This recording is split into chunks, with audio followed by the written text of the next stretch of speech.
ఇప్పుడు మన అధ్యక్షుల వారు ప్రధాన కార్యదర్శి ఇద్దరు కూడా ప్రమాణ స్వీకారం చేస్తారు. వారిద్దరిని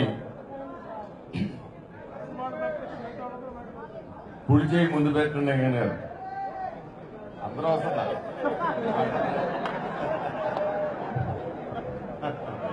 ముందు పెట్టండి గారు అందరూ వస్తున్నారు.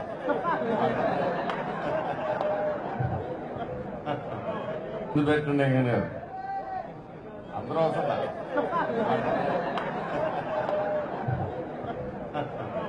ముందు పెట్టండి గారు అందరూ వస్తున్నారు.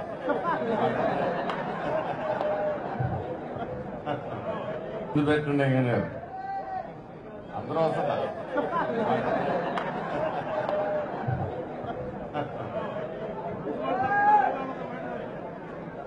అందరూ నిశ్శబ్దంగా ఉంటే ముహూర్త ఫలం మీ అందరి ఆశీర్వాదంతో వారు వారి కమిటీ 2019లో జరిగే ఎన్నికల్లో సారథ్యం వహించి మరలా నారా చంద్రబాబు నాయుడు గారిని ముఖ్యమంత్రిగా చూడవలసిన అవసరం ఆంధ్ర రాష్ట్ర ప్రజానీకానికి ఉంది. అందువల్ల ఈ చక్కటి ముహూర్తంలో మీరందరూ నిశ్శబ్దంగా వారు చేసే ప్రమాణ స్వీకారాన్ని విని వారిని ఆస్వాదించాలని కోరుతూ